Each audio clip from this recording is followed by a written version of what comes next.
তুমি নবরূপে এসো প্রাণে, এসো গন্ধে বরণে, এসো গানে, নিজেকে নতুন করে তোলো গড়ে। নমস্কার, সকলকে জানাই হ্যাপি নিউ ইয়ার 2025। ইংরেজি নতুন বছরের অনেক অনেক শুভেচ্ছা ও বুক ভরা ভালোবাসা। বাড়ির গুরুজনদের জন্য রইল আমার সশ্রদ্ধ প্রণাম। অবশ্যই কিন্তু তোমরা তোমাদের বাড়ির গুরুজনদের, আমার থেকে বড় বয়োজ্যেষ্ঠ প্রত্যেককে অবশ্যই আমার হয়ে প্রণাম জানাবে। আর তোমাদের জন্য নতুন করে বলার কিছু নেই, এক্ষুনি বললাম বুক ভরা ভালোবাসা। চলে আসো, একটা হাগি কি, তাই তো? তো আজকে কিন্তু আমরা নতুন বছরের নতুন ক্লাস শুরু করতে চলেছি। তাহলে একটা ডায়লগ তো হবেই, তাই না? নতুন বছরের নতুন ক্লাস, পড়াশোনা হবে ফার্স্ট ক্লাস, তাই তো? তাহলে আজকে থেকে কিন্তু আবার একদম প্রতিজ্ঞা করে নাও, এতদিন যা হয়েছে হয়েছে। পুরনো বছরে 2024 ফেলে চলে এসেছি, 2025-এ আমরা পা দিয়েছি। তাহলে 2025-এর জানুয়ারির ফার্স্ট 1 তারিখ থেকে আমরা প্রত্যেকে একটাই প্রতিজ্ঞাবদ্ধ হই যে আমরা একটাই জিনিস করব, সেটা হচ্ছে আমরা আমাদের প্রত্যেকের মা বাবার মুখে শুধু হাসিটা দেখতে চাই। আর মা বাবার মুখে হাসিটা দেখার জন্য তোমাদেরকে পড়াশোনা তো একটু ভালো করে করতেই হবে, কারণ রেজাল্ট ভালো হলে কিন্তু প্রত্যেকের মা বাবা কিন্তু খুব খুব খুব খুশি হয়। আমি জানি না বাইরের কে কি কতটা খুশি হয়। এক, তোমরা খুশি হবে, আর দুই, সব থেকে বেশি যদি খুশি হবে সেটা হচ্ছে তোমাদের মা বাবা। তো সেই রেজাল্ট ভালো করার তাগিদে, সেই লক্ষ্য নিয়ে আমরা কিন্তু অলরেডি শুরু করেছিলাম গত বছর থেকেই ক্লাস 2024-এর একদম শেষ মুহূর্ত নভেম্বর থেকে। এটা কিন্তু জানুয়ারি, আমরা অলরেডি 2 থেকে আড়াই মাস ক্লাস কমপ্লিট করে নিয়েছি, কেন পুজোর মাঝেও কিছুটা ক্লাস আমরা করেছিলাম। তো আজকে আমরা শুরু করব নিউ চ্যাপ্টার। নিউ চ্যাপ্টার বলতে চলো এক ঝলক একটু বোর্ডের দিকে তাকাই। দেখো, গ্রুপ সি, শিক্ষার মনোবৈজ্ঞানিক দৃষ্টিভঙ্গি, এই যে গ্রুপটার নাম, তার মধ্যে আমাদের টোটাল 3টে চ্যাপ্টার রয়েছে। মানে দেখবে sub unit A, sub unit B, sub unit C. এই সাব ইউনিট এ কে তোমাদের টেক্সট বইয়ে একটা চ্যাপ্টার লেখা আছে, সাব ইউনিট বি কে টেক্সট বইয়ে আর একটা চ্যাপ্টার লেখা আছে, এবং সাব ইউনিট সি কে টেক্সট বইয়ে আর একটা চ্যাপ্টার, অর্থাৎ থার্ড চ্যাপ্টার লেখা আছে, তাই তো? তো আমি এই একই রকমভাবেই এখানে লিখেই দিয়েছি ইউনিট 1-এর সাব ইউনিট সি, অর্থাৎ আমাদের বইয়ের যেটা তৃতীয় অধ্যায়। অলরেডি 2টো অধ্যায় কিন্তু আমরা কমপ্লিট করে ফেললাম, কি তাই তো? মনসমীক্ষণবাদ, গেস্টাল্ট থিওরি, তার আগে যা যা ছিল, everything is fair and lovely, কি তাই তো? Everything is fair and lovely. তো একদম এইভাবে আমরা কমপ্লিট করেছি, আর এই চ্যাপ্টারটাও কিন্তু একদম ফেয়ার অ্যান্ড লাভলির মতোই কমপ্লিট করে নেব। তো এই চ্যাপ্টারে কি রয়েছে, চ্যাপ্টারের নাম কি, সমস্ত কিছু তো জানাবোই। তো তার আগে অবশ্যই প্রত্যেকে লাইক করে চ্যানেলটিকে সাবস্ক্রাইব করে পাশে বেল আইকনটি প্রেস করে দেবে। আর আজকের ক্লাসটি নতুন বছরের নতুন দিনের ক্লাস, অবশ্যই কিন্তু তোমরা প্রত্যেকটা বন্ধু বান্ধবীদের কাছে শেয়ার করে দাও। আর কে কোথা থেকে ক্লাস করছো অবশ্যই কিন্তু কমেন্টস বক্সে কমেন্টস করে জানাবে, ওকে? আর একটু বলে রাখি, যারা অনেকেই অ্যাডমিশন নিতে চাইছো কিন্তু কিভাবে অ্যাডমিশন নেবে বুঝতে পারছো না, তাদের জন্য দেখো স্ক্রিনে একটা নাম্বার দেখতে পাচ্ছ। এই যে ভিডিওটা চলছে, তুমি যে এই ক্লাসটা করছো, একদম নিচের দিকে তাকাও, নিচের দিকে তাকাও, লেখা আছে জয়েন আওয়ার অনলাইন ক্লাসেস, নিয়ে একটা নাম্বার দেওয়া রয়েছে 9046025267। কি বললাম? 9046025267। এই নাম্বারে তোমার নাম, ক্লাস, সাবজেক্ট এবং অ্যাড্রেস, কোন জেলা থেকে বলছো, এই 4টে জিনিস লিখে পাঠিয়ে দাও। কেন সাবজেক্টটা অবশ্যই লিখবে, কারণ এতগুলো সাবজেক্টের ক্লাস চলছে, তার মধ্যে তোমার কোন সাবজেক্টের প্রয়োজন রয়েছে, কোন সাবজেক্টের ক্লাসের গ্রুপে অ্যাডমিশন নিতে ইচ্ছুক, সেই সাবজেক্টটা অবশ্যই মেনশন করবে, এবং তোমার নাম আর ক্লাস কিন্তু অবশ্যই মেনশন করবে। আমাদের অনলাইন সিস্টেম কন্ট্রোলার তোমাকে 24 ঘন্টার মধ্যে রিপ্লাই করবে, নিয়ে তোমার অ্যাডমিশন নিয়ে নেবে। তারপর তুমি, তোমার গোল্ডেন ডে শুরু হবে, কি তাই তো? তারপর গোল্ডেন ডে স্টার্ট হবে। তো অলরেডি আমাদের স্টার্ট হয়ে গেছে, যারা অলরেডি গ্রুপে আছি, গোল্ডেন ডে কিন্তু অলরেডি স্টার্টেড। চলো আমরা দেখে নিই তাহলে আজকের আমাদের গ্রুপ সি, শিক্ষার মনোবৈজ্ঞানিক দৃষ্টিভঙ্গির তৃতীয় অধ্যায়, যেটা সাব ইউনিট সি, সেটা কি রয়েছে, মনোবিদ্যায় অনুসন্ধানের পদ্ধতি। দেখো চ্যাপ্টারের নামটা ভালো করে লক্ষ্য করো, বা সাব ইউনিট সি এর নাম মনোবিদ্যায় অনুসন্ধানের পদ্ধতি। তার মানে এই অধ্যায়ে আমরা যা যা পড়ব সবকটাই কিন্তু আমরা অনুসন্ধানের পদ্ধতিগুলো পড়ব। অনুসন্ধান মানে কি, খোঁজা, কি তাই তো? অন্বেষণ করা, আমি এর আগেই বলেছিলাম। তাহলে অন্বেষণ করা বা খোঁজা বা অনুসন্ধান করা, এই অনুসন্ধান মনোবিদ্যায় কিভাবে কোন কোন পদ্ধতির মধ্য দিয়ে আমরা অনুসন্ধান করি, সেই পদ্ধতিগুলোই কিন্তু আমাদেরকে পড়তে হবে। তবে এই ক্ষেত্রে ছোট্ট একটা কথা তোমাদেরকে বলবো, আমরা যদি বোর্ডের দেওয়া ইংরেজি ভার্সন, ইংলিশ ভার্সনের সিলেবাসটা ফলো করি, সেখানে কিন্তু 5টা পদ্ধতি মেনশন করে দিয়েছে বোর্ড যে কি কি পড়তে হবে। এই যে মনোবিদ্যায় অনুসন্ধানের পদ্ধতি, এই চ্যাপ্টার থেকে 5টা পদ্ধতি বোর্ড আমাদেরকে মেনশন করে দিয়েছে যে এই পদ্ধতিগুলো পড়তে হবে। কিন্তু ভালো করে যদি লক্ষ্য করো এই বোর্ডের দিকে, আমি কিন্তু 6টা পদ্ধতি লিখেছি, 1 2 3 4 5 6। তার মানে একটা পদ্ধতি কিন্তু আমি বাড়তি লিখেছি। আচ্ছা, কেন বাড়তি লিখলাম? আমি কি একটু পাকা হয়ে গেছি নাকি? এটা বেশি পাকামি করলাম নাকি এটা? আর না, পাকামি করিনি। কারণ এই একটা এক্সট্রা পদ্ধতি যেটা রয়েছে, যেটা আমি বোর্ডের মধ্যে লিখেছি, কোনটা রয়েছে আমি বলছি, এগুলোর মধ্যে সব থেকে মোস্ট ইম্পর্টেন্ট কোনটা সেটাও বলে দেবো। তো এই একটা পদ্ধতি কিন্তু আমাদের টেক্সট বইয়ে দেওয়া রয়েছে, এবং তার চেয়ে বড় কথা, বোর্ড কিন্তু ইটিসি লিখে দিয়েছে। 5টা পদ্ধতি লেখার পর এটসেট্রা লিখেছে, ইটিসি। এটসেট্রা মানে কি? আরও একটা দুটা পদ্ধতি থাকলে সেটাও তোমাকে জাস্ট একটু দেখতে বলছে। মাথায় ঢুকলো কি বললাম?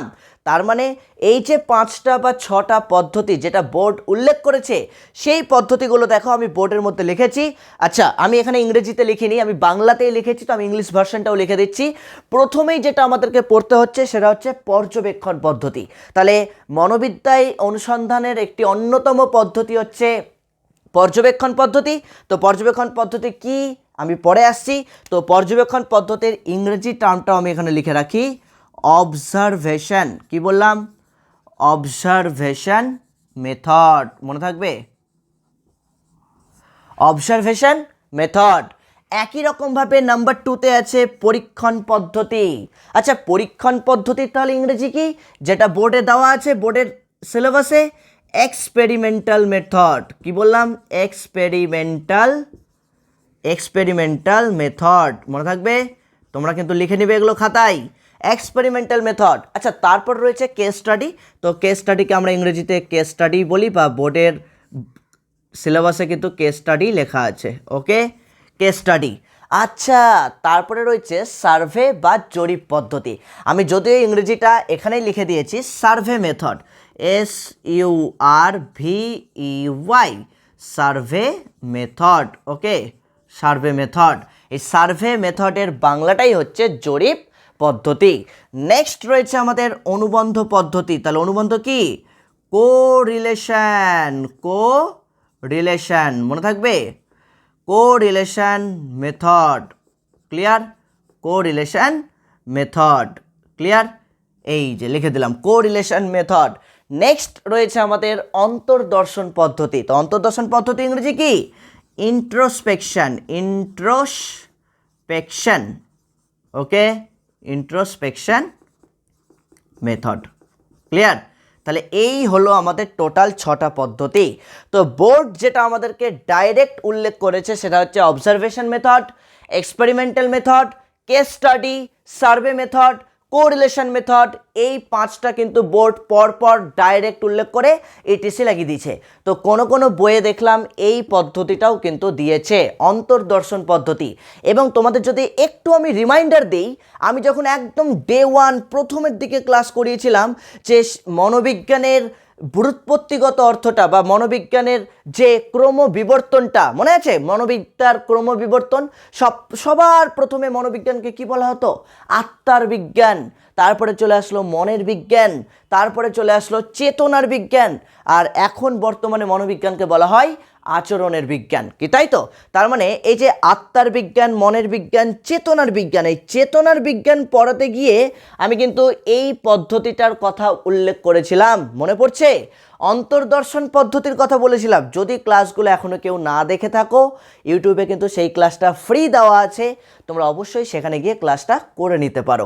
একদম ক্রমবিবর্তনটা, প্রথমে কি ছিল, পরে কি হয়েছে, তারপরে কি হয়েছে, বর্তমানে কি অবস্থায় আছে, মাথায় ঢুকলো? তার মানে দেখো এই পদ্ধতিটা আমি কিন্তু এখানে এক্সট্রা লিখেছি। এবার প্রশ্ন, স্যার আপনি যে এইমাত্র বললেন যে এই 6টা পদ্ধতির মধ্যে কোন পদ্ধতিটা সবথেকে বেশি গুরুত্বপূর্ণ, বা আমাদের 2025-এর সেমিস্টার 2 সেকেন্ড সেমিস্টারের পরীক্ষার জন্য এখান থেকে কোন পদ্ধতিটা সবথেকে ভালো করে পড়বো? আরে বলবো তো, টেনশন কিসে, मैं हूं না। একদম ক্লাসের শেষে বলবো, আগে তো বলবো না, কারণ আগে বললে তো তুমি বাকিগুলো পড়বে না, তাই না? আগে বললে তো বাকিগুলো পড়বে না, তো তার জন্যই আমাদেরকে সবগুলোই পড়তে হবে, কারণ এটা সিলেবাসে যেহেতু নিউ অ্যাড হয়েছে, সুতরাং আমরা কিন্তু কোনোটাই ফাঁকি মারবো না, কোনো অংশ আমরা কিন্তু ফাঁকি মারবো না, মনে থাকবে? তো যাই হোক, আমি তোমাদেরকে জাস্ট ছোট্ট করে একটু বুঝিয়ে দেবো বিষয়গুলো, কনসেপ্ট দেবো জাস্ট আজকে, এবং এই কনসেপ্টের ক্লাসটা এটা প্রশ্ন আকারে আসলে কিভাবে আসতে পারে সেটা আমি লাস্টে তোমাদেরকে বলছি।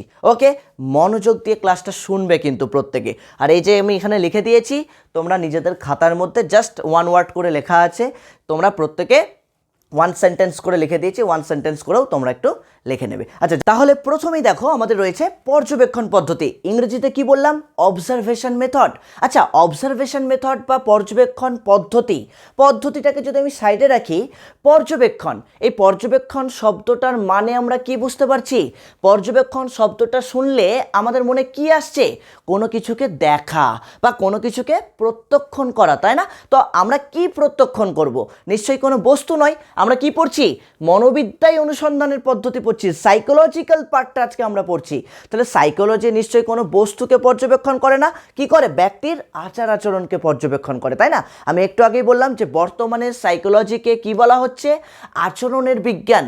তার মানে এই ক্ষেত্রেও আমরা কোন টেকনিকে ব্যক্তির আচরণটাকে পর্যবেক্ষণ করছি, সেটাই হচ্ছে একটা পদ্ধতির নাম হচ্ছে অবজারভেশন মেথড বা পর্যবেক্ষণ পদ্ধতি। দেখো আমি কি লিখেছি, জাস্ট 1 সেন্টেন্সে লিখেছি, প্রয়োজন পড়লে এটা কিন্তু তোমরা নোটসের মধ্যে যে ব্যাখ্যাটা দেওয়া আছে সেখান থেকে এই জায়গাটা আন্ডারলাইন করে নেবে, অথবা আমি এক কথায় লিখেও দিয়েছি, সেটাও কিন্তু পড়তে পারো। ওকে, তো দেখো, প্রত্যক্ষণের মাধ্যমে ব্যক্তির বাহ্যিক আচরণ জানার পদ্ধতিটাকেই বলা হচ্ছে পর্যবেক্ষণ পদ্ধতি। আচ্ছা, প্রত্যক্ষণ মানে কি? প্রত্যক্ষণ করার অর্থ হচ্ছে দেখা, তাই তো?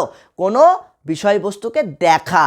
তার মানে দেখো আমি কি বললাম? প্রত্যক্ষণের মাধ্যমে, অর্থাৎ কোনো দেখার মধ্য দিয়ে, অর্থাৎ আমার যে কি বলে চোখ দিয়েই তো আমরা দেখি, তাহলে চোখ দিয়ে দেখার মধ্য দিয়ে বা প্রত্যক্ষণের মধ্য দিয়ে যখন আমরা কোনো ব্যক্তির শারীরিক মানসিক এই আচরণগত বহিঃপ্রকাশটাকে লক্ষ্য করি, বা তার শারীরিক দিক এবং তার মানসিক দিকের যে আচার আচরণগতটা, তুমি মনের মধ্যে কি ভাবছো, কি চলছে, সেটা কিন্তু অবশ্যই আমাদের আচরণ দিয়ে বহিঃপ্রকাশ পায়, তাই না?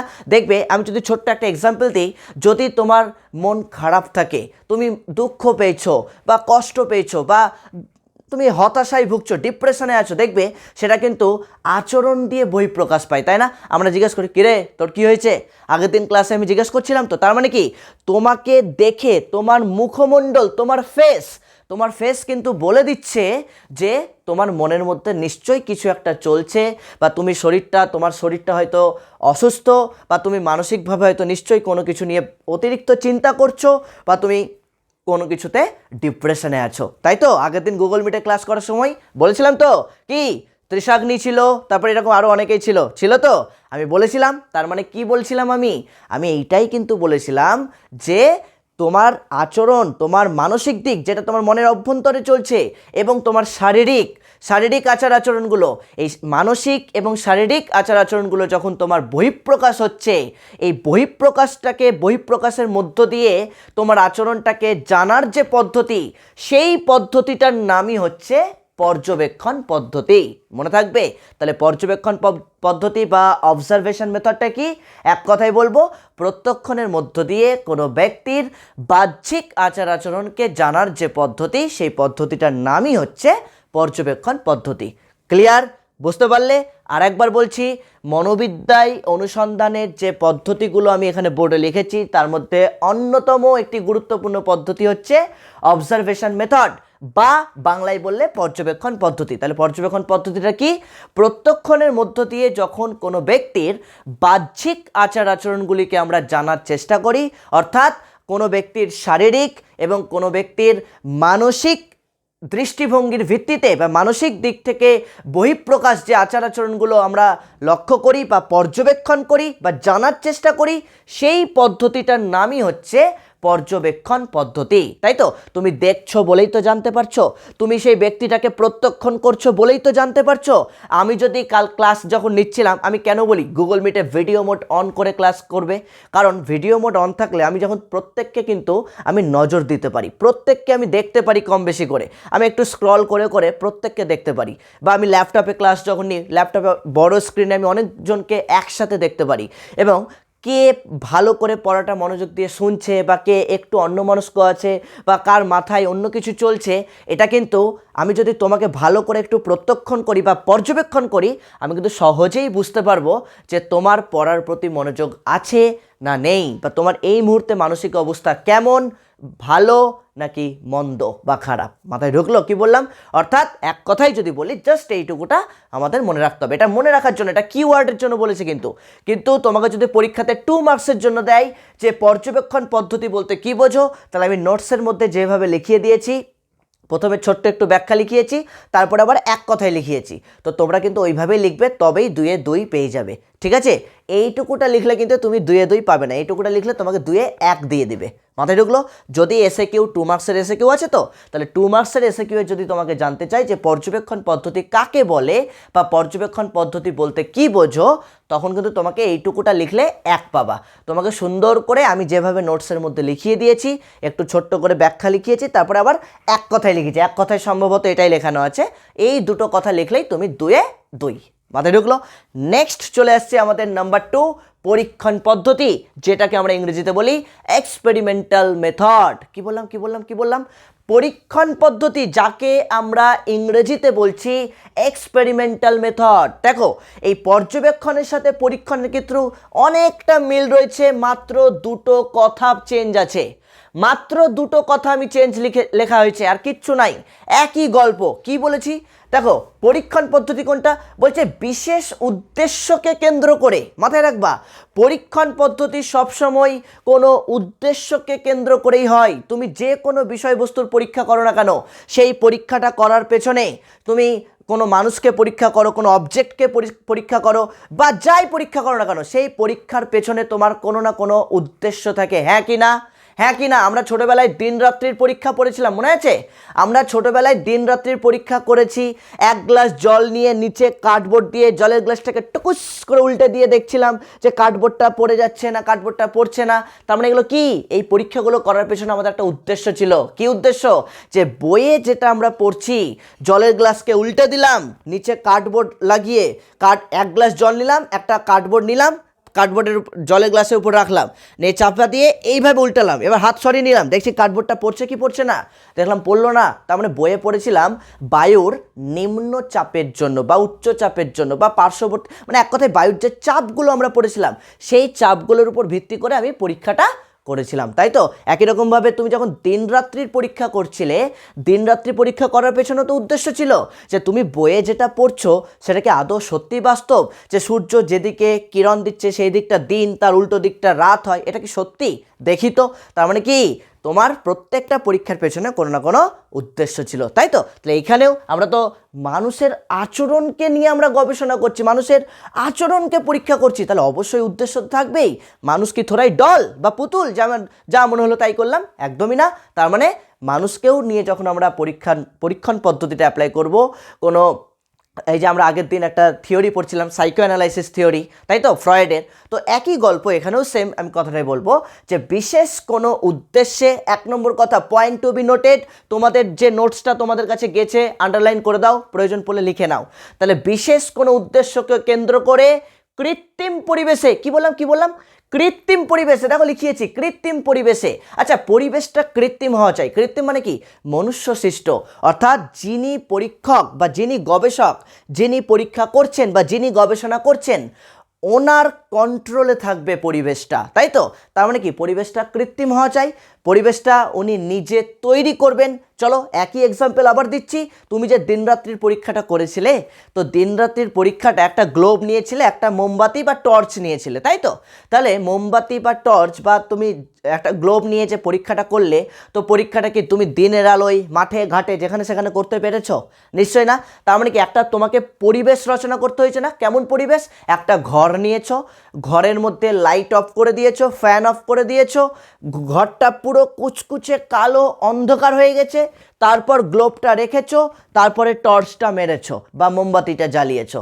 তবেই তো তুমি অ্যাকচুয়াল দিন রাত্রির পরীক্ষাটা বুঝতে পারবে যে মোমবাতির আলোটা গ্লোবের যেদিকে পড়ছে সেইটা দিন, উল্টো দিকটা রাত্রি। টর্চের আলোটা গ্লোবের যেদিকে পড়ছে, গ্লোবটা কি পৃথিবী, তাহলে সেই দিকটা দিন, উল্টো দিকটা রাত্রি। মাথায় ঢুকলো? তার মানে কি পরিবেশটাও কৃত্রিম, অর্থাৎ বিশেষ কোনো উদ্দেশ্যকে কেন্দ্র করে কৃত্রিম পরিবেশে ব্যক্তির মানসিক অবস্থাগুলিকে যে পর্যবেক্ষণ করা হয়, আমি এক্ষুনি বললাম না পর্যবেক্ষণ, শারীরিক মানসিক দিকগুলিকে পর্যবেক্ষণ করা হচ্ছে এই পদ্ধতিতে।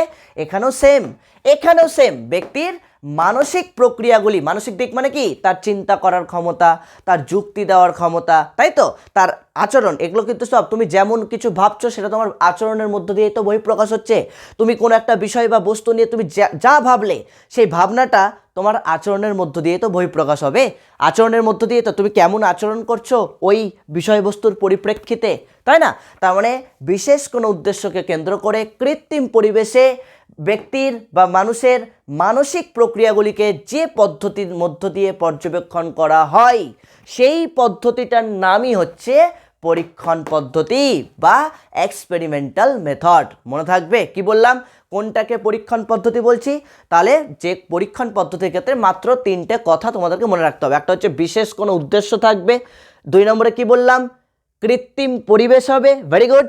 আর 3 নম্বরে কি বললাম, মানসিক প্রক্রিয়াগুলিকে পর্যবেক্ষণ করা যাবে।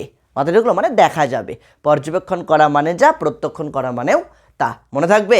তাহলে বিশেষ কোনো উদ্দেশ্যকে কেন্দ্র করে কৃত্রিম পরিবেশে ব্যক্তির মানসিক প্রক্রিয়াগুলিকে যে পদ্ধতির মধ্য দিয়ে পর্যবেক্ষণ করা সম্ভব হয়, সেই পদ্ধতিটাকেই বলা হচ্ছে ট্যানট্যানা পরীক্ষণ পদ্ধতি। মনে থাকলো? ক্লিয়ার? বুঝতে পেরেছো? এই যে পর্যবেক্ষণ পদ্ধতি আর পরীক্ষণ পদ্ধতি ক্লিয়ার হয়েছে? এক্ষুনি কমেন্টস করো, আগে কমেন্টস করো, তারপরে আমি 3 নম্বরে যাচ্ছি। তাড়াতাড়ি ফাস্ট দেখি সবার কমেন্টসটা আগে আমি চেক করব, সবার কমেন্টস আগে আমি চেক করব, তারপরে কিন্তু পরেরটাতে আসছি। তাড়াতাড়ি। Very good. এবং মনে রাখবে পরীক্ষণ পদ্ধতিতে তুমি যা পরিবেশের মধ্য দিয়ে তুমি পর্যবেক্ষণ করলে মানসিক প্রক্রিয়াগুলিকে, তার ভিত্তিতেই তুমি একটা সিদ্ধান্তে উপনীত হচ্ছ বা সিদ্ধান্তে পৌঁছাচ্ছ, তাই তো? ক্লিয়ার? Very good. এই তো ভেরি গুড, দারুণ, খুব সুন্দর। এই তো খাতায় তুলে নিবে বা একটা স্ক্রিনশটও নিয়ে নিতে পারো, যে কোনো ইচ্ছা। আচ্ছা, পরেরটা আমরা দেখি একটু। পরেরটা কি রয়েছে? Case study. পরেরটা একটা দারুণ ইন্টারেস্টিং বিষয়, কেস স্টাডি। দেখো এই যে কেস স্টাডি রয়েছে 3 নম্বর। তাহলে কেস স্টাডিটা কি? মনে রাখবা, কেস স্টাডি বিষয়টা অতীত কোনো ঘটনাকে জানার ক্ষেত্রে প্রয়োজন হয়। জাস্ট এইটুকুটা মনে রাখো। কি বললাম? অতীত কোনো ঘটনাকে জানার ক্ষেত্রে প্রয়োজন হয়। মনে থাকবে? তার মানে দেখো কেস স্টাডিতে কি বলছি, কোনো ব্যক্তি বা কোনো ঘটনার অতীত ইতিহাস জানার যে পদ্ধতি, সেই পদ্ধতিটার নামই হচ্ছে কেস স্টাডি, বা আমাদের কি বলবো, এটা ইংরেজি বাংলা সেম, তাহলে তাকেই আমরা বলবো কেস স্টাডি পদ্ধতি। মনে থাকবে? কি বললাম আরেকবার বলছি, কোনো ব্যক্তি বা কোনো ঘটনা যাই হতে পারে, কোনো ব্যক্তিও হতে পারে। যেমন আমি যদি এক্সাম্পল দিই, কোনো অপরাধী ব্যক্তি অপরাধ করেছে, দীর্ঘদিন ধরে হয়তো কারাগারে বন্দি, বা দীর্ঘদিন ধরে হয়তো জেলে বন্দি রয়েছে বা জেল খাটছেন, দীর্ঘদিন ধরে আছে। তার মানে এই ধরনের ব্যক্তিদের ইতিহাস জানার জন্য, বা কোনো টেররিস্ট দীর্ঘদিন ধরে জেলে আটক রয়েছে, যাবজ্জীবন কারাদণ্ড হয়েছে, বা কোনো ব্যক্তি হয়তো পলিটিক্যাল কোনো চাপ বা বিভিন্ন কোনো চাপে সেই ব্যক্তিটা হয়তো তিনি নির্দোষ ছিলেন, কিন্তু কোনো প্রেশার বা তাকে হয়তো নানা রকমভাবে কোনোভাবে ফাঁসিয়ে তাকে হয়তো জেলে পাঠিয়ে দেওয়া হয়েছে, বা সে হয়তো যাবজ্জীবন কারাদণ্ড খাচ্ছেন, বা সে অন্যের কোনো দোষ, টাকা পয়সার প্রলোভনে হয়তো নিজে কাঁধে নিয়েছে, নিজের দোষ, সেই দোষটাকে নিজের কাঁধে নিয়ে উনি হয়তো যাবজ্জীবন ধরে জেল খাচ্ছেন। মানে অন্যায়ভাবে জেল খাচ্ছেন আর কি। তো এই ধরনের ব্যক্তিদের যদি তুমি ইতিহাস জানতে চাও, কেন তারা জেলে গেল, কি কারণে জেলে গিয়েছে, এভরিথিং, অর্থাৎ এক কথায় কোনো ব্যক্তি বা কোনো মানব গোষ্ঠী বা কোনো ঘটনা, যা ইচ্ছা হতে পারে। অনেক সময় বলি না 10 বছর 15 বছর পর কোনো একটা কেস আদালতে রিওপেন হচ্ছে, তার মানে কি, এই যে রিওপেন কখন হয়, যখন সেই ঘটনাটা 10 বছর আগে হয়তো সাজা হয়েছে, 10 বছর ধরে জেলে আছে, কিন্তু 10 বছর পর দেখা যাচ্ছে যে ঘটনাটা যেটা ঘটেছিল সেটা হয়তো আদৌ ওই রকমটা ঘটেনি। সব কিছু জানার পর, তদন্ত করার পর কেসটা হয়তো অন্য কিছুই ছিল, ওই জন্য কেসটা আবার রিওপেন হচ্ছে, নতুন করে আবার সাজা শোনানো হবে। মাথায় ঢুকছে? তার মানে কি বললাম, কেস স্টাডি পদ্ধতি কি? কেস স্টাডি পদ্ধতি হচ্ছে কোনো ব্যক্তি বা কোনো ঘটনা বা কোনো মানব গোষ্ঠী, এক দল, একটা গোষ্ঠীও হতে পারে, যেমন টেরোরিস্ট, জঙ্গি গোষ্ঠী, এরাও হতে পারে। তাহলে কোনো ব্যক্তি বা কোনো ঘটনা বা কোনো মানব গোষ্ঠীর অতীত ইতিহাস সম্পর্কে যখন জানা যায় যে পদ্ধতির মধ্য দিয়ে, সেই পদ্ধতিটার নামই হচ্ছে কেস স্টাডি পদ্ধতি। মনে থাকবে? তো এটার জন্য তোমরা উদাহরণস্বরূপ কি মনে রাখবে? উদাহরণ হচ্ছে এক্সাম্পল, বেস্ট এক্সাম্পল, অপরাধী কোনো ব্যক্তি বা কোনো মানব গোষ্ঠী। ঠিক আছে, কোনো মানব গোষ্ঠীর কথাও তুমি বলতে পারো, যেমন ধরো অনেক এরকম ট্রাইবাল উপজাতিরাও রয়েছে, তাদের ইতিহাসটা তুমি যদি জানতে চাও, তাহলে তাদের ইতিহাস জানার জন্য তোমাকে কেস স্টাডি করতেই হবে। তাদের সম্পর্কে দীর্ঘদিন ধরে একদম শুরুবাত, কোথা থেকে শুরু হয়েছে, তারা এসছে কোথা থেকে, এভরিথিং, সমস্ত কিছু কিন্তু তোমাকে জানতে হবে। তবেই কিন্তু তুমি সঠিক যে রেজাল্ট সেটা তুমি বই প্রকাশ করতে পারবে বা সঠিক ফলাফলটা বের করতে পারবে, তাই তো? তার মানে এক কথায় মনে থাকবে, আর একবার বলে দিচ্ছি, কেস স্টাডি পদ্ধতিটা কি? কোনো ব্যক্তি বা কোনো ঘটনা বা কোনো মানব গোষ্ঠীর অতীত ইতিহাস জানার যে পদ্ধতি, সেই পদ্ধতির নাম হচ্ছে কেস স্টাডি পদ্ধতি। উদাহরণস্বরূপ মনে রাখবে, অপরাধী কোনো ব্যক্তি বা কোনো মানব গোষ্ঠী ইত্যাদির বিভিন্ন তথ্য জানতে গেলে আমাদের কেস স্টাডি পদ্ধতি ব্যবহার করতে হয়। ক্লিয়ার? নেক্সট চলে আসছি আমরা সার্ভে বা জরিপ পদ্ধতি, দ্য মোস্ট ইম্পর্টেন্ট একটা জায়গা। সার্ভে বা জরিপ পদ্ধতি মোস্ট ইম্পর্টেন্ট, কারণ সার্ভেকেই আমরা বাংলায় বলি জরিপ পদ্ধতি। দেখো, সার্ভে বা জরিপ পদ্ধতি মূলত মানে বেসিক্যালি কি করা হয়, বেসিক্যালি কোনো শিক্ষা প্রতিষ্ঠানের তথ্য সংগ্রহ করার ক্ষেত্রে আমার সার্ভে বা জরিপ পদ্ধতিটা প্রয়োগ করা হয়। মাথায় ঢুকলো? কোনো শিক্ষা প্রতিষ্ঠান, সে স্কুল হতে পারে, কলেজ হতে পারে, ইউনিভার্সিটি হতে পারে, কোচিং সেন্টার হতে পারে, টিউশন সেন্টার হতে পারে, কোনো ভোকেশনাল ইনস্টিটিউট হতে পারে, যে কোনো কিছু হতে পারে। তাহলে মূলত কোনো শিক্ষা প্রতিষ্ঠানের তথ্য সংগ্রহের জন্য যে পদ্ধতিটা আমরা প্রয়োগ করি, সেই পদ্ধতিটার নাম হচ্ছে সার্ভে বা জরিপ পদ্ধতি। মনে থাকবে কি বললাম? দেখো, আমি লিখেই দিচ্ছি, মূলত কোনো শিক্ষা প্রতিষ্ঠানের বা মানব গোষ্ঠীর, এখানেও মানব গোষ্ঠী আমরা কথাটা ইউজ করতে পারি। তাহলে মানব গোষ্ঠীর তথ্য সংগ্রহের জন্য এবং তথ্য সংগ্রহের মধ্য দিয়ে সেই তথ্যের ব্যাখ্যা এবং তুলনা, ব্যাখ্যা এবং তুলনা করার মধ্য দিয়ে যে পদ্ধতি আমরা ব্যবহার করি বা যে পদ্ধতির আমরা হেল্প নিই, সেই পদ্ধতিটার নামই হচ্ছে সার্ভে বা জরিপ পদ্ধতি। এবার একটা এক্সাম্পল দিই। ধরো আমরা লোকমুখে একটা কথা শুনতে পাই আর কি, যে এ স্কুলটা, এ নামক একটা স্কুল বি নামক স্কুলের চেয়ে অনেক ভালো। আচ্ছা, কেন বললাম? তুমি এ স্কুলটাকে ভালো বলছো, ধরো আমি একটা এক্সাম্পল দিচ্ছি। আমি বললাম রামকৃষ্ণ মিশন বা বিবেকানন্দ বিদ্যা মন্দির, রামকৃষ্ণ মিশন বিবেকানন্দ বিদ্যা মন্দির বিদ্যালয়টি অসাধারণ, দারুণ পড়াশোনায়, সব থেকে বেস্ট এবং টপ স্কুল হচ্ছে রামকৃষ্ণ মিশন স্কুল।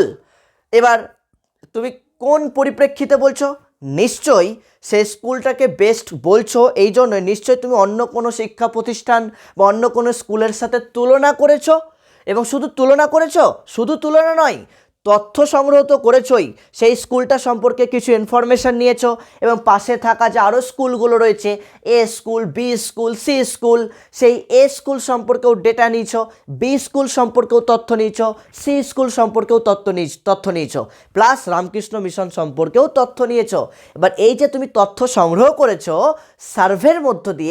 সার্ভে করার মধ্য দিয়ে, এবং কি সেই উপাদান বেছে নিয়েছো, সেখানে হয়তো শিক্ষক শিক্ষার্থীর সম্পর্কটা কেমন, তুমি রামকৃষ্ণ মিশনের শিক্ষক শিক্ষার্থীর সম্পর্ক দেখেছো, আর পাশে যে আরও 2-3টা স্কুল রয়েছে সেই সমস্ত স্কুলেরও শিক্ষক শিক্ষার্থীর সম্পর্ক রেখেছো।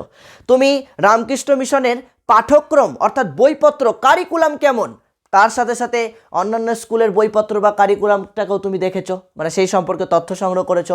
আচ্ছা, রামকৃষ্ণ মিশনের ডিসিপ্লিনটা কেমন, শৃঙ্খলা কেমন, এইটা যেমন তথ্য সংগ্রহ করেছো, ঠিক একই রকমভাবে আশেপাশে থাকা যে আরও 2-3টে স্কুল রয়েছে ABC, সেই সম্পর্কেও সেই সমস্ত স্কুলের ডিসিপ্লিন সম্পর্কে জানতে পেরেছো।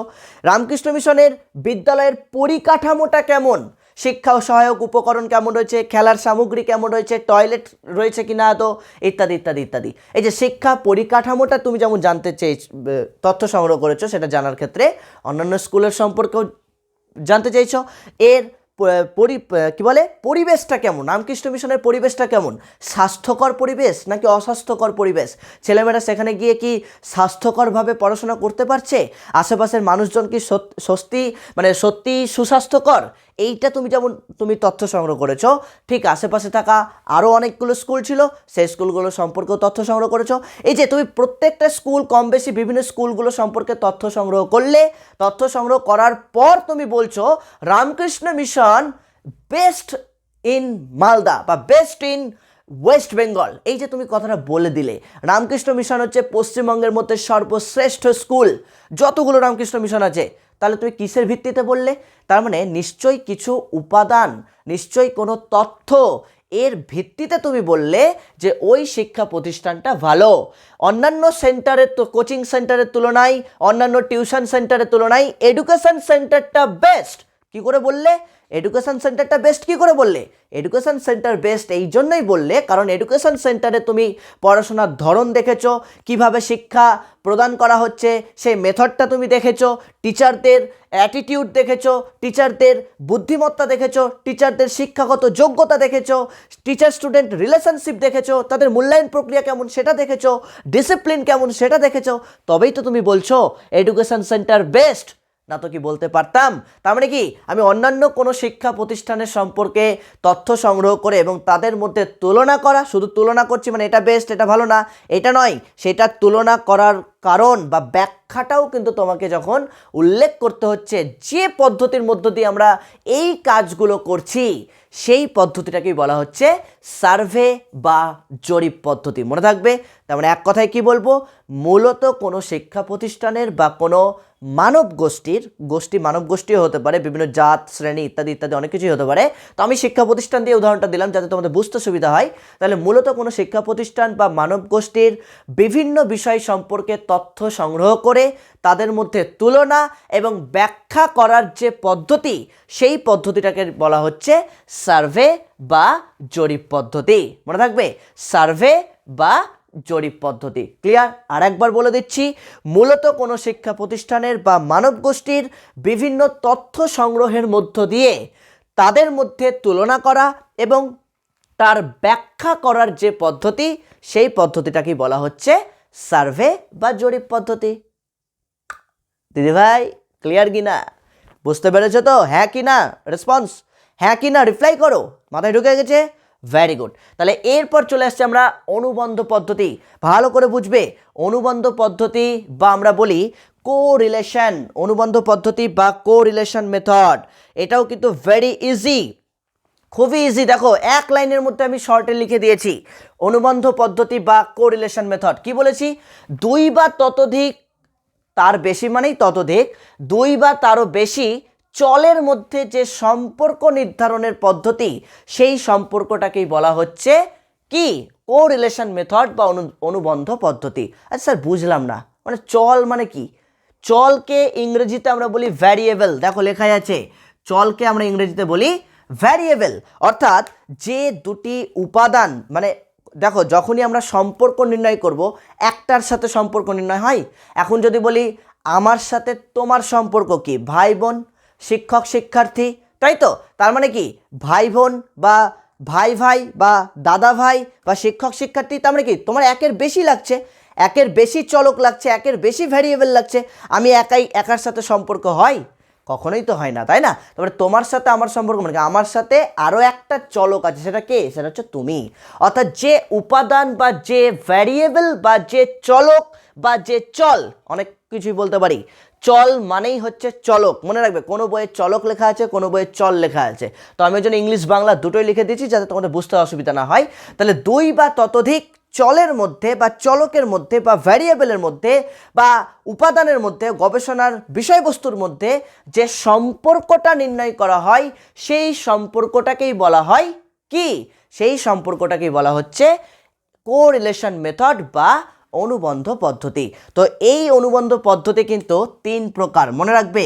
এই অনুবন্ধ পদ্ধতি হচ্ছে 3 প্রকার, একটা হচ্ছে প্লাস, একটা হচ্ছে মাইনাস, একটা হচ্ছে শূন্য। ব্যাপারটা বুঝলাম না, তাই না?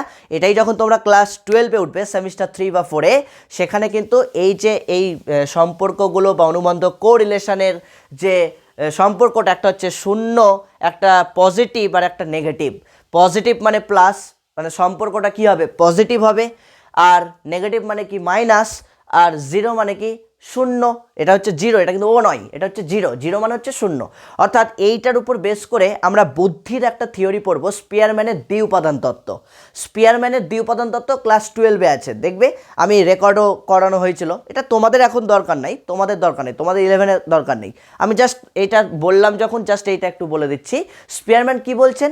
বলছেন বস্তু জগতে বা পৃথিবীতে যা কিছু রয়েছে সব কিছুর সাথে যদি তুমি সম্পর্ক নির্ণয় করতে যাও, একটা বিষয়বস্তুর সাথে যদি আরেকটা বিষয়বস্তুর সম্পর্ক নির্ধারণ করতে চাও, তুমি দেখবে সেই সম্পর্কটা হয় পজিটিভ, না হয় সেই সম্পর্কটা নেগেটিভ হবে। এবং স্পিয়ারম্যান তো বিশাল চালাক ব্যক্তি, বুঝলো, খুবই চালাক।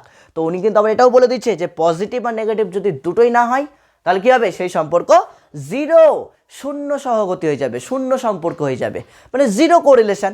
জিরো কোরিলেশন মাথায় ঢুকলো? জিরো অনুবন্ধ। ক্লিয়ার? তো এই যে এই বিষয়টা আমি একটা করে উদাহরণও দিচ্ছি তোমাদেরকে, তাহলে বুঝতে পারবে। ধরো আমি এখানে যেটা বলছিলাম যে দুই বা তার বেশি চলের মধ্যে যে সম্পর্ক, তাই তো, মানে একটা বিষয়ের সাথে আর একটা বিষয়, তুমি যে বিষয় নিয়ে গবেষণা করছো বা যে বিষয়টা নিয়ে তুমি জানার চেষ্টা করছো বা তথ্য সংগ্রহ করছো, এই রকম দুটো বিষয়, ধরো আমি একটা এক্সাম্পল দিচ্ছি, ছেলে ও মেয়েদের মধ্যে বুদ্ধির কোনো পার্থক্য নেই। তার মানে এখানে দুটো চলক নিয়েছি না, একটা ছেলে একটা মেয়ে, তাই তো?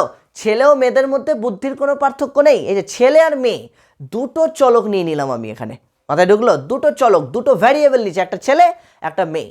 ক্লিয়ার? তো ছেলে মেয়েদের মধ্যে বুদ্ধির পার্থক্য আছে কি নেই সেটা তো প্রমাণ করবো, তবেই তো বোঝা যাবে যে হ্যাঁ সত্যিই পার্থক্য আছে না সত্যি নেই, তাই তো? তো এইগুলো রিসার্চের ভাষায় এগুলোকে হাইপোথেসিস বলে। মানে এগুলো পরে জানতে পারবে, যখন আরও উঁচু ক্লাসে উঠে যাবে, গ্র্যাজুয়েশন পড়বে টড়বে, তখন জানতে পারবে। তো আমরা জাস্ট ছোট্ট করে এই জায়গাটাতে বলি, এই যে দুটো উপাদান, ছেলে ও মেয়েদের মধ্যে বুদ্ধির কোনো পার্থক্য নেই, এই যে কথাটা বললাম, এটা কি সত্যি না এটা মিথ্যা? তো এটার জন্য আগে আমাকে কি করতে হবে? এটা আমাকে প্রমাণ করতে হবে। তো তার জন্য আমাকে কিন্তু আবার দেখো কি বলেছি, দুই বা ততোধিক চলের মধ্যে সম্পর্ক, এই সম্পর্কটাকে আগে আমাকে নির্ণয় করতে হবে, তাই তো? তো এই সম্পর্কটা আমি কি বললাম, 3টে ভাগ, একটা পজিটিভ, একটা নেগেটিভ, একটা জিরো। যেমন ধরো আমি পজিটিভ সম্পর্ক কোনটা, একটা বাড়লে অপরটাও বাড়বে, একটা কমলে অপরটাও কমবে, মাথায় ঢুকলে? এটা হচ্ছে পজিটিভ সম্পর্ক। এটা যদি বাড়ে এটাও বাড়বে, এটা যদি কমে এটাও কমবে, মাথায় ঢুকলো? এটাকে বলি আমরা পজিটিভ সম্পর্ক। যেমন আমি যদি তোমাদেরকে একটা এক্সাম্পল দিই, যে একটা চল হলো বুদ্ধি আর অপর একটা চল হচ্ছে শিক্ষাগত পারদর্শিতা, মনে থাকবে? একটা চলক হচ্ছে বা একটা ভ্যারিয়েবল হচ্ছে বুদ্ধি, ইন্টেলিজেন্স, এবং আরেকটা ভ্যারিয়েবল হচ্ছে শিক্ষাগত পারদর্শিতা। তার মানে নর্মালি যেটা দেখা যায় যে যার বুদ্ধি বেশি, আমি এখানে কি কি বললাম, একটা বললাম বুদ্ধি, তাই তো, একটা বললাম বুদ্ধি আর একটা বললাম শিক্ষাগত পারদর্শিতা, শিক্ষাগত পারদর্শিতা, ঠিক আছে? আমি এই সংক্ষেপে লিখলাম। তাহলে বুদ্ধি আর শিক্ষাগত পারদর্শিতা, এই যে দুটো চলক বা দুটো ভ্যারিয়েবল, দেখা যায় যার বুদ্ধি বেশি তার শিক্ষাগত পারদর্শিতাও বেশি। ওই যে এক্ষুনি বললাম, একটা বাড়লে অপরটাও বাড়বে, তার মানে এর বুদ্ধি বেশি, এর শিক্ষাগত পারদর্শিতাও বেশি। তাহলে এই ধরনের উদাহরণ যদি আমরা প্রয়োগ করি, তাহলে সেটা হয়ে যাবে পজিটিভ, সেটা হয়ে যাবে পজিটিভ কোরিলেশন। Positive correlation. তাহলে নেগেটিভ কোরিলেশন কোনটা?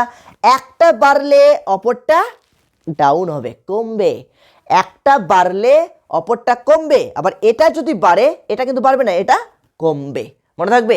দুটো ভ্যারিয়েবল বা দুটো চলক, একটা বাড়লে অপরটা কমবে, এই ধরনের, মানে আমরা মনে আছে অঙ্কে করেছিলাম সমানুপাতিক সম্পর্ক, ব্যস্তানুপাতিক সম্পর্ক, মনে আছে? ব্যস্তানুপাতিক সম্পর্ক কনসেপ্টটা ক্লিয়ার আছে? একটি বাড়লে অপরটি কমে, তাই তো? শ্রমিক সংখ্যা যদি বাড়ে, কাজের দিন সংখ্যা কি হবে? Tick tick tick tick tick কমবে, তাই তো? তাহলে শ্রমিক সংখ্যা বাড়লে কাজের দিন সংখ্যা কমবে। উল্টো করে দাও, কাজের দিন সংখ্যা যদি কমে শ্রমিক সংখ্যা বাড়াতে হবে, তাই তো? মাথায় ঢুকলো? তাহলে কি বললাম, তাহলে শ্রমিক বাড়লে কাজের দিন কমে যাবে। এই যে সম্পর্কটা, এইটা হচ্ছে তোমার নেগেটিভ সম্পর্ক, এইটা হচ্ছে তোমার নেগেটিভ সম্পর্ক, মনে থাকবে। আচ্ছা নেক্সট এবার বলি, তোমার ঘুম থেকে ওঠা, তোমার ঘুম থেকে ওঠা কি এটা একটা কাজ?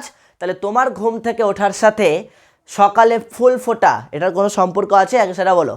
সকালে তোমার বাড়ির ছাদে জবা ফুল ফোটা বা কোনো ফুল ফোটা, তার সাথে তোমার ঘুম থেকে ওঠা, এই যে দুটো কাজ, এই দুটো কাজের মধ্যে কি কোনো সম্পর্ক আছে? হ্যাঁ কি না সেটা বলো। অবভিয়াসলি নেই, তার মানে কি জিরো কোরিলেশন, তার মানে হচ্ছে জিরো কোরিলেশন, অর্থাৎ কোনো সম্পর্কই লক্ষ্য করা গেল না। মাথায় ঢুকলো? কি বললাম?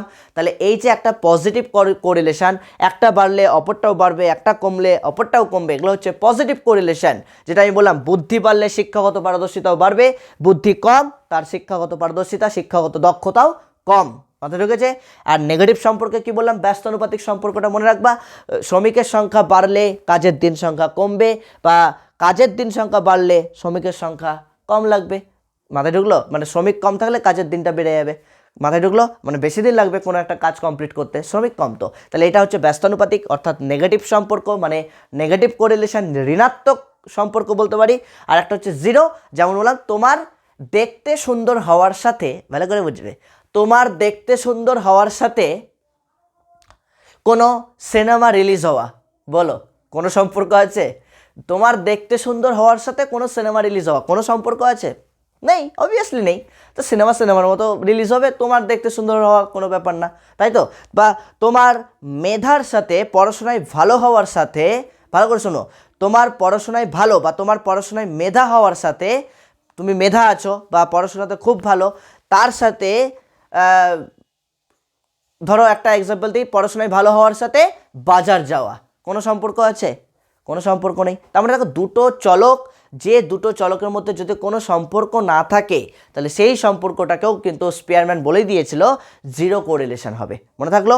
তাহলে পজিটিভ, নেগেটিভ, জিরো, এই তিনটে কোরিলেশন আমাদের মানে জাস্ট এটা একটু গল্পের ছলে বলে রাখলাম, এটা আমাদের অত দরকার নাই, জাস্ট এইটুকুটাই তোমাদেরকে মনে রাখতে হবে যে দুই বা তার বেশি বা দুই বা ততোধিক চলের মধ্যে বা ভ্যারিয়েবলের মধ্যে যে সম্পর্ক নির্ণয় করা হয়, যে পদ্ধতিতে নির্ণয় করা হচ্ছে, সেই পদ্ধতিটার নামই হচ্ছে অনুবন্ধ পদ্ধতি। মনে থাকবে? সেই পদ্ধতির নাম হচ্ছে অনুবন্ধ পদ্ধতি। অ্যান্ড লাস্ট নেক্সট আছে আমাদের, সেটা হচ্ছে অন্তর্দর্শন পদ্ধতি।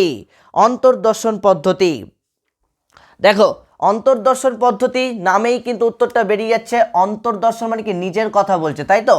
ইন্ট্রোস্পেকশন মেথড, দেখো কি বলেছি, ব্যক্তি নিজে তার মানসিক অবস্থাকে জানতে পারে। কি বললাম? যে পদ্ধতির মধ্য দিয়ে ব্যক্তি নিজে তার মানসিক অবস্থাকে জানতে পারে, এই পদ্ধতিটাকেই বলা হচ্ছে, অর্থাৎ মানসিক অবস্থা মানে কি? মানসিক গতি প্রকৃতিটা, সে কোন দিকে ধাবিত হচ্ছে, তার মনের মধ্যে কি চলছে, মানসিক অবস্থাটা কেমন, সে যে নানা রকম দুশ্চিন্তা করছে, এটা তার মধ্যে কেন এই চিন্তাটা আসছে, বা কেন তার মধ্যে এই নানা রকম নেগেটিভ চিন্তার জাগ্রত হচ্ছে, ইত্যাদি ইত্যাদি ইত্যাদি। তাহলে এই এক কথায় বলতে গেলে ব্যক্তির মধ্যে নিজের যে মানসিক অবস্থা, এই ব্যক্তির নিজের মানসিক অবস্থাটাকে যে পদ্ধতির মাধ্যমে ব্যক্তি নিজেই জানতে পারে, নিজেই নিজের মানসিক অবস্থাকে জানতে পারে, সেই অবস্থাটা, সেই পদ্ধতিটার নাম হচ্ছে অন্তর্দর্শন পদ্ধতি বা ইন্ট্রোস্পেকশন মেথড। এবার মনে রাখবে এইটা একটু ছোট্ট করে, এইটা হচ্ছে সবথেকে প্রাচীন পদ্ধতি। মনে থাকবে? এইটা হচ্ছে সবথেকে প্রাচীন পদ্ধতি, এইটা কিন্তু একটু প্রত্যেকে মনে রাখবা। প্রাচীন পদ্ধতি হচ্ছে এইটা, অন্তর্দর্শন পদ্ধতি। এটা সিলেবাসে ডাইরেক্ট উল্লেখ নেই, কিন্তু আমরা কিন্তু একটু পড়বো। মাথায় ঢুকলো? অর্থাৎ তার মানে কি বলবো, যে পদ্ধতির মধ্য দিয়ে ব্যক্তি নিজেই নিজের তার মানসিক অবস্থাকে জানতে পারে বা মানসিক গতি প্রকৃতিটাকে অনুধাবন করতে পারে বা বুঝতে পারে, সেই পদ্ধতিটার নামই হচ্ছে অন্তর্দর্শন পদ্ধতি। মাথায় ঢুকলো? ক্লিয়ার? তাহলে সংক্ষেপে যদি আমি বলি, তাহলে এক কথায় পর্যবেক্ষণ পদ্ধতি কি? প্রত্যক্ষণের মধ্য দিয়ে বাহ্যিক আচার আচরণগুলিকে জানার যে পদ্ধতি, সেটাই হচ্ছে পর্যবেক্ষণ পদ্ধতি বা অবজারভেশন মেথড। একই রকমভাবে যদি বলি পরীক্ষণ পদ্ধতি কি? বিশেষ কোনো উদ্দেশ্যে কৃত্রিম পরিবেশে ব্যক্তির মানসিক অবস্থা বা মানসিক ক্রিয়া প্রতিক্রিয়াগুলিকে যে পর্যবেক্ষণ করার যে পদ্ধতি, সেই পদ্ধতিটার নামই হচ্ছে পরীক্ষণ পদ্ধতি। 3 নম্বরে যদি বলি কেস স্টাডি, কোনো ব্যক্তি বা কোনো ঘটনা বা কোনো মানব গোষ্ঠীর অতীত ইতিহাসকে জানার জন্য যে পদ্ধতি প্রয়োগ করা হয় সেই পদ্ধতিটা হচ্ছে কেস স্টাডি পদ্ধতি। উদাহরণস্বরূপ আমি বলেছি, অপরাধী কোনো ব্যক্তির ইতিহাস যদি জানতে চাও, কেন অপরাধ করেছিল, কেন খুনটা করেছিল বা কেন এই জঘন্য কাজটা করেছিল, সেটা জানার জন্য তোমাকে কেস স্টাডি পদ্ধতি ব্যবহার করতে হবে। বহু পুরনো অপরাধ, দীর্ঘদিন ধরে জেলে রয়েছে, উদাহরণটা আমি একটু আগেই দিলাম। 4 নম্বরে রয়েছে সার্ভে বা জরিপ পদ্ধতি। কি বললাম? মূলত কোনো শিক্ষা প্রতিষ্ঠান বা কোনো মানব গোষ্ঠীর সম্পর্কে তথ্য সংগ্রহ করতে চাইলে এবং তথ্য সংগ্রহের মাধ্যমে তাদের মধ্যে তুলনা এবং ব্যাখ্যা করার যে পদ্ধতি, সেই পদ্ধতির নামই হচ্ছে সার্ভে বা জরিপ পদ্ধতি। তারপর আমি বলেছি অনুবন্ধ পদ্ধতি। অনুবন্ধ পদ্ধতি কি?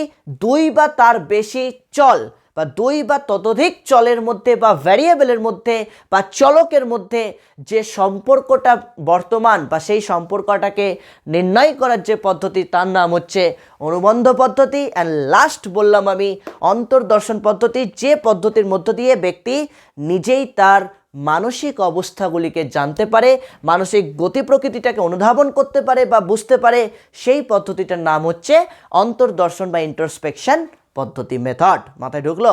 কি বললাম? ক্লিয়ার? এইবার যেটা প্রথমে বলেছিলাম, আমার যেটা মত, এটা কিন্তু ব্যক্তিগত আমার অভিজ্ঞতা, বারবার করে বলছি, এটা কিন্তু ব্যক্তিগতভাবে আমার অভিজ্ঞতা।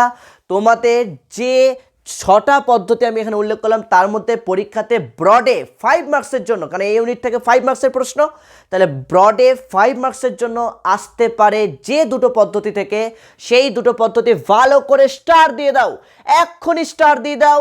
সেটা হচ্ছে পরীক্ষণ পদ্ধতি। পরীক্ষণ পদ্ধতিটা কিন্তু খুব ভালো করে রেডি করতে হবে। পরীক্ষণ পদ্ধতির স্তরটা ভালো করে পড়বে, পরীক্ষণ পদ্ধতির সুবিধা অসুবিধাগুলো ভালো করে একটু পড়ে নেবে। মাথায় ঢুকলো? শিক্ষাক্ষেত্রে পরীক্ষণ পদ্ধতির গুরুত্বটাও ভালো করে একটু দেখে রাখবে। মানে 5 নম্বরের জন্য পরীক্ষণ পদ্ধতি থেকে কিন্তু আসতে পারে, কারণ পরীক্ষণ পদ্ধতি ডাইরেক্ট এডুকেশনের সাথে রিলেটেড, ডাইরেক্ট এডুকেশনের সাথে যুক্ত। এবং আরেকটা বলেছিলাম, আরেকটা হচ্ছে সার্ভে বা জরিপ পদ্ধতি। মনে থাকবে? সার্ভে বা জরিপ পদ্ধতি, এইটাও কিন্তু আমাদের জন্য মোস্ট ইম্পর্টেন্ট একটা গুরুত্বপূর্ণ জায়গা, সার্ভে বা জরিপ পদ্ধতি। ব্রডের জন্য বললাম, কিন্তু ব্রডের জন্য পরীক্ষণ পদ্ধতি এবং সার্ভে পদ্ধতিটা খুবই গুরুত্বপূর্ণ। ক্লিয়ার? আর কেস স্টাডিটাও একটু দেখতে পারো, পর্যবেক্ষণও দেখবে, অনুবন্ধ, অন্তর্দর্শন, এগুলো তো অবশ্যই একটু করে দেখবে, কিন্তু সব থেকে ভালো করে 5 মার্কসের জন্য গুরুত্ব দেবে পরীক্ষণ পদ্ধতি এবং সার্ভে বা জরিপ পদ্ধতি। মানে এই দুটো পদ্ধতি কিন্তু ডিটেলসে পড়বে। সার্ভে বা জরিপ পদ্ধতিরও সেম শিক্ষাগত তাৎপর্য ইত্যাদি ইত্যাদি যা যা আছে। আর বাকি যে পদ্ধতিগুলো বললাম, কাকে বলে, দুটো করে বৈশিষ্ট্য, দুটো সুবিধা অসুবিধা দেখে রাখো, ব্যাস, কিচ্ছু দরকার নাই। এখান থেকে তোমাকে হয়তো দিতে পারে যে অনুবন্ধ পদ্ধতি কাকে বলে, এরকম একটা দিতে পারে, বা দিতে পারে অন্তর্দর্শন পদ্ধতি বলতে কি বোঝো, জাস্ট এইটুকুটা লিখে দিতে হবে, বা দিতে পারে যে পর্যবেক্ষণ পদ্ধতির 2টি বৈশিষ্ট্য লেখো, বা তোমাকে 2 মার্কসের জন্য দিতে পারে যে পর্যবেক্ষণ পদ্ধতির 2টি সুবিধা লেখো বা 2টি অসুবিধা উল্লেখ করো, বা পরীক্ষণ পদ্ধতির 2টি অসুবিধা উল্লেখ করো। এইভাবে 2 মার্কসের জন্য আসতে পারে, কিন্তু 5-এর জন্য আমরা কিন্তু এইটা আর এইটা, সার্ভে এবং পরীক্ষণ, এক্সপেরিমেন্টাল এবং সার্ভে, এই দুটো কিন্তু একটু ভালো করে রেডি করব। মাথায় ঢুকলো? কি বলেছি? যারা পরে ক্লাস জয়েন করলে তারা অবশ্যই ভিডিও ক্লাসটা প্রথম থেকে ভালো করে দেখে নাও, কারণ এই মুহূর্তে লাইভ প্রিমিয়ারটা শেষ হয়ে যাবে। সুতরাং শেষ হয়ে গেল মানে আর ক্লাসটা পাবো না এমন কোনো ব্যাপার নেই, ক্লাসটা সেফ থাকছে। তুমি একদম প্রথম থেকে, যারা পরে জয়েন করেছো, প্রথম থেকে যা যা বলেছি সেগুলো বুঝতে পারোনি বা শুনতে পারোনি, তারা কিন্তু অবশ্যই দেখে নেবে। এবং লাস্ট তোমাদের আর একটা কথা বলবো, আমি যে প্রথমেই বললাম যে এটা চ্যাপ্টার কনসেপ্ট প্লাস একটা কোয়েশ্চেন, চ্যাপ্টার কনসেপ্ট প্লাস একটা কোয়েশ্চেন। যদি চালাকি করে তোমাদের সাথে, সবাই তো আজকাল চালাক না, যদি তোমাদের সাথে চালাকি করে, একটা চ্যাপ্টার, এই গোটাটা হচ্ছে একটা চ্যাপ্টার, আর এই চ্যাপ্টার থেকে তোমাকে যদি একটাই প্রশ্ন দেয়, গোটা চ্যাপ্টার মিলিয়ে একটা প্রশ্ন, মানে পার্টিকুলার একটা পার্ট না, কিন্তু গোটাটাই, এই গোটাটাই হচ্ছে একটা প্রশ্ন, তাহলে কি হতে পারে? ব্যাস, ভোগাব্বা, তাই তো? ভোগাব্বা, মায়ের ভোগে চলে যাবে সব, কেউ মায়ের ভোগে যাবে না, আমি আছি, টেনশন নিবা না। তাহলে প্রশ্নটা কিভাবে আসতে পারে? প্রশ্নটা হতে পারে, মনোবিদ্যায় অনুসন্ধানের পদ্ধতিগুলি সংক্ষেপে আলোচনা করো। 5 মার্কসের জন্য তোমাকে দিবে। কি বললাম? মনোবিদ্যায় অনুসন্ধানের পদ্ধতিগুলি সংক্ষেপে আলোচনা করো।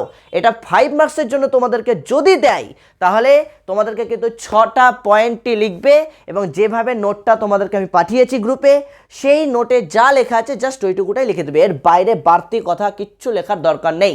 গ্যারেন্টি 5-এ 5, গ্যারেন্টি 5-এ 5।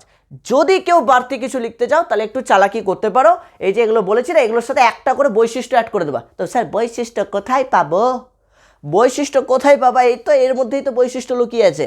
আমি যদি পর্যবেক্ষণ পদ্ধতির বৈশিষ্ট্য বলি তাহলে 1 নম্বর বৈশিষ্ট্য কী হতে পারে, প্রত্যক্ষণের মধ্য দিয়ে ব্যক্তির আচরণ জানা যায়, একটা বৈশিষ্ট্য। পরীক্ষণ পদ্ধতির যদি একটা বৈশিষ্ট্য বলি কী হতে পারে, বিশেষ কোনো উদ্দেশ্যে বা কৃত্রিম পরিবেশে এটি সংগঠিত হয়। এইভাবে পারবা না কি? 3 নম্বরে যদি কেস স্টাডির একটা বৈশিষ্ট্য বলি কি বলবে, এই পদ্ধতির মধ্য দিয়ে ব্যক্তির অতীত ঘটনার ইতিহাস সম্পর্কে জানা যায়। একটা করে বৈশিষ্ট্য, মানে যা লিখছো সংজ্ঞা টঙ্গাতে কাকে বলেতে ওটাকেই ঘুরিয়ে জাস্ট একটা করে বৈশিষ্ট্য 1 সেন্টেন্সে লিখে দেবা। যদি আমি সার্ভে বা জরিপের কথা বলি, শিক্ষা প্রতিষ্ঠানের সঙ্গে তুলনা করতে সার্ভে বা জরিপ পদ্ধতির প্রয়োগ করা হয়, 1 নম্বর বৈশিষ্ট্য। আচ্ছা, অনুবন্ধ পদ্ধতির যদি বলি, দুটি চলক বা দুটি ভ্যারিয়েবলের মধ্যে সম্পর্ক নির্ণয় করতে এই পদ্ধতি ব্যবহার হয়। এবার এটা বৈশিষ্ট্য লিখতে পারো বা এটা ব্যবহার আকারেও লিখতে পারো, একটা করে জাস্ট ব্যবহার অ্যাড করে দাও, একটা করে ব্যবহার অ্যাড করে দাও। যদি ব্রডে 5 মার্কসের জন্য যদি দেয়, ধরে নাও দেবে না, শিওর থাকো দেবে না, কিন্তু আমি বলছি বাই চান্স যদি দিয়ে দেয় যাতে আজকের ক্লাসটা তোমার একদম ভালো করে মগজে থাকে। মাথায় ঢুকলো কি বললাম? তার মানে 1 ঢিলে 3 পাখি মেরে দিলাম, 1 ঢিলে 2 থেকে 3 পাখি মেরে দিলাম, তাই তো? কিভাবে মারলাম? 1 নম্বর প্রথমেই যেটা মারলাম সেটা হচ্ছে চ্যাপ্টার কনসেপ্ট। 2 নম্বর যেটা করলাম সেটা হচ্ছে এখান থেকে আমার 2 মার্কসের যে এসএকিউ হবে সেই 2 মার্কসের এসএকিউগুলো কিন্তু আমার সুন্দর করে রেডি হয়ে গেল, তাই তো? সুন্দর করে 2 মার্কসের রেডি হয়ে গেল, যেটা নোটসে তোমরা পেয়েছো, নোটসটা তোমাদের গ্রুপে দেওয়া আছে, নোটসে পেয়েছো। আচ্ছা, আরেকটা পাখি কি মারলাম, যদি তোমাদের গোটা চ্যাপ্টার মিলিয়ে একটাই প্রশ্ন হয়, প্রশ্নটা মনোবিদ্যায় অনুসন্ধানের পদ্ধতিগুলি সংক্ষেপে আলোচনা করো, তাহলে এই যে 6টা পদ্ধতি বলেছি এই 6টা পদ্ধতি পয়েন্ট করে করে কাকে বলে এটা লিখে দিবে, তার সাথে একটা করে ব্যবহার বা বৈশিষ্ট্য অ্যাড করে দাও। ব্যবহার বা বৈশিষ্ট্য আলাদা করে পড়ার কোনো দরকার নেই, এগুলো ভেতর থেকেই একটা করে তুলে নাও, ব্যাস, রিল্যাক্স। মাথায় ঢুকলো কি বললাম? কেমন লাগলো? কেমন লাগলো আজকের ক্লাস? অবশ্যই কমেন্টস করে জানাবে, প্রত্যেকে ইউটিউবে কমেন্টস করে জানাবে আজকের ক্লাস কেমন লাগলো আর আজকের ক্লাসে তুমি কত রেটিং দিতে চাইছো। যদি ভালো মতো বুঝতে পেরে থাকো অবশ্যই একটা লাইক করবে, সকলের কাছ থেকে একটাই লাইক চেয়ে নেবো, একজন তো আর 2টো লাইক করতে পারবে না, একজন একটাই লাইক করবে। লাইক করে অবশ্যই তোমার প্রত্যেকটা বন্ধু বান্ধবীদের শেয়ার করে দাও, স্কুলমেট, ব্যাচমেট, ক্লাসমেট, টিউশনে যত স্টুডেন্ট রয়েছে প্রত্যেকের কাছে শেয়ার করো, কারণ এই ক্লাসগুলো স্পেশালি তাদের জন্য কিন্তু ভেরি হেল্পফুল হবে। আমার মনে হয় না এইভাবে চ্যাপ্টার কনসেপ্ট দিয়ে তোমাকে আর কেউ বোঝাবে, কারণ স্কুল কবে খুলবে, সে স্কুল খুলে আদৌ কিভাবে ক্লাস হবে আমি জানি না, কিন্তু আমার মনে হয় যে যেভাবে তোমাদেরকে টোটাল কনসেপ্টটা আজকে দিয়ে দিলাম, গোটা চ্যাপ্টারটা কিন্তু তুমি ছোট্ট একটা সংক্ষেপ ধারণা পেয়ে গেলে। এরপর বাড়িতেও যদি তুমি আমার নোট ফলো নাও করো, বাড়িতেও কিন্তু তুমি নিজেও পড়ে নিতে পারবে বা নিজেও বইটা খুলে একটু পড়লে তোমার মধ্যে কিন্তু ভয় বা ভীতিটা দূর হয়ে যাবে। কোনোভাবেই কিন্তু তোমার টেনশন বা তোমার মধ্যে কিন্তু ডিপ্রেশন সৃষ্টি হবে না, কারণ তুমি যেহেতু কনসেপ্টগুলো তোমার অলরেডি ক্লিয়ার হয়ে গেল, কোন পদ্ধতিটাকে কি বলে, কোন কিভাবে অ্যাপ্লাই করলে সেটাকে পদ্ধতির নামকরণগুলোও এখানে লিখে দেওয়া হয়েছে। মাথায় ঢুকলো তো? কেমন লাগলো আজকের ক্লাস অবশ্যই কমেন্টস করে জানাবে। আর আজকের মতো তাহলে এখানেই শেষ করছি, দেখা হচ্ছে তোমাদের সাথে আবার নতুন বছরের 2য় ক্লাসে। ওকে, নতুন বছরের 2য় ক্লাস আজকেই বলে দিচ্ছি, আলোচনা হবে পরীক্ষণ পদ্ধতি। পরীক্ষণ পদ্ধতির টপিক নিয়ে আমরা নেক্সট ক্লাসে আসছি, তো নেক্সট ক্লাসের জন্য অবশ্যই সবাই অপেক্ষা করো। আর আজকের টপিকটা কিন্তু ভালো করে বাড়িতে বুঝে নাও এবং অবশ্যই নোটস যা দিয়েছি সেটা একবার হলেও বাড়িতে কিন্তু অবশ্যই পড়ে নেবে, কারণ আমি জানি অনেকেই বলবে স্যার রেডি হয়ে গেছে সব পারবো আর অসুবিধা নেই, তাও বলবো নোটটা কিন্তু অবশ্যই দেখবে। ওকে, তো চলো আজকের মতো এটুকুই, দেখা হচ্ছে তোমাদের সাথে আবার পরবর্তী ক্লাসে। সকল ভালো থেকো, সুস্থ থেকো, নতুন বছর নতুন দিন, জমজমাট সারাদিন ফাটিয়ে এনজয় করো। ওকে চলো, টাটা, গুড নাইট।